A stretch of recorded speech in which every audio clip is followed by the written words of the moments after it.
kind of structured practice and deliberate practice. We're now going to move on to look at deliberate play. So the term deliberate play refers to informal sports or games kids engage in for enjoyment but contribute to skill development.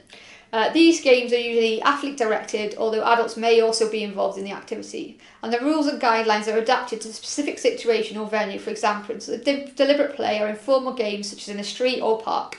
Again, focusing on examples, Wayne Rooney and David Beckham, and also some Brazilian examples are kind of key examples of performers in that field who've clearly gone away and had deliberate play, where they've gone and played in the local park for hours and hours and hours and on end. That's what their free time as a child has been.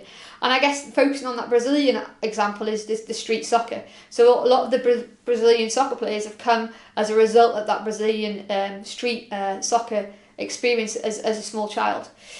So many talented children, become elite athletes, spend more time in sampling years, engage in deliberate play, and then deliberate practice. So it's a combination of the two factors. So I mentioned the Brazilian soccer as an example, and which is known as a patella, is a cultural term used to refer to soccer played with adapted norms and rules, played in the streets, beaches and town squares, or dirt fields. Learning occurs implicitly within the competitive form of the street game, where children can learn from their mistakes and aware of the technical, tactical, psychological and physiological abilities they are developing through their less formalised games. There's obviously clear, success and measure in, children having that free time and free movement to be able to play in their own space and in their own environment and be able to make those decisions and problem solving themselves.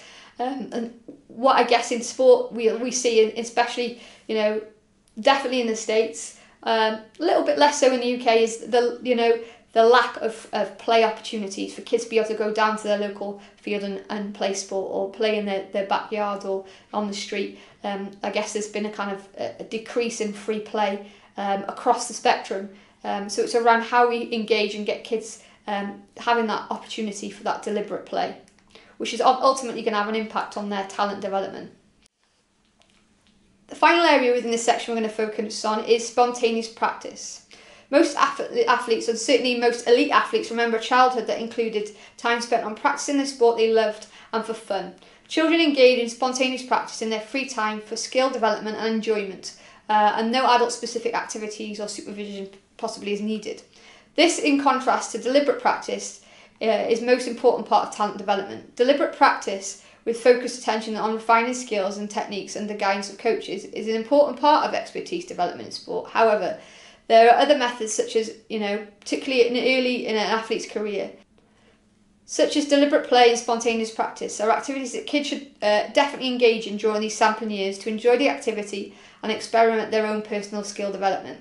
And this element of spontaneous practice and deliberate play is around making sure kids enjoy sport. So not having the pressure and kind of focus on skill development, having that opportunity to engage in and develop a love for the game and love for the sport is crucial in order to keep them engaged in that activity for life and ultimately become that elite performer. Because if they don't love it, they're not going to commit to it and they're not going to have that work ethic and that mentality to develop to be that future expert performer.